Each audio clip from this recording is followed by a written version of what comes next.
Hi అండి, అందరికీ నమస్కారం. తెలుగు బోధన ఛానల్కి స్వాగతం అండి. 10th కామన్ ఎగ్జామ్స్ వచ్చేస్తున్నాయి.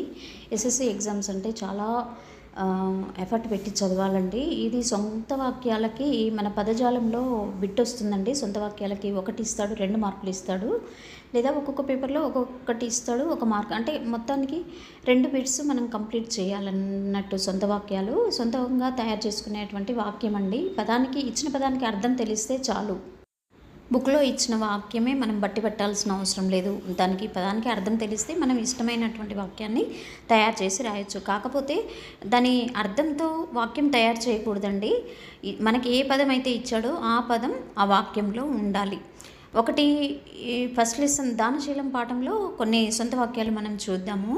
మానధనులు అని ఉందండి. మానధనులే నిజమైన కోటీశ్వరులు. అంటే మానధనులు అంటే ఏంటి? అభిమానమే ధనముగా కలవారు అని అర్థమండి ఇక్కడ. అయితే మానధనులు నిజమైన కోటీశ్వరులు, ఇది కరెక్ట్. సత్యహీనుడు అంటే సత్యం మాట్లాడని వాడు అన్నమాట. సత్యహీనునిగా బ్రతకడం కంటే మరణము మేలు. సిరి మూట కట్టుకొని పోవడం శక్యం కాదు, ఎవరి శక్యం కూడా కాదు. అభ్యాగతుడు స్వయంగా విష్ణుమూర్తి వంటి వాడిని పెద్దలు అంటూ ఉంటారు. కాళ్ళు కడగడం అంటే అత్తమామలు అల్లుడి కాళ్ళు కడిగి కన్యాదానం చేస్తారు అని వాక్యం అండి. దశదిశలు, మన ప్రధాని గారి పేరు దశదిశలా వ్యాపిస్తోంది.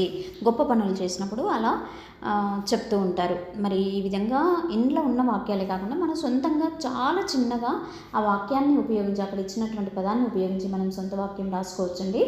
తప్పకుండా ప్రిపేర్ అవ్వండి. ఎస్ఎస్సి ఎగ్జామ్స్కి ఆల్ ది బెస్ట్ అండి. అన్ని కాంపిటేటివ్ ఎగ్జామ్స్కి కూడా ఇది చాలా ఉపయోగపడుతుంది. తెలుగు బిట్స్, తెలుగు గ్రామర్లో ఎలాంటి బిట్ కావాలన్నా మీరు కామెంట్ సెక్షన్లో తెలియజేయండి.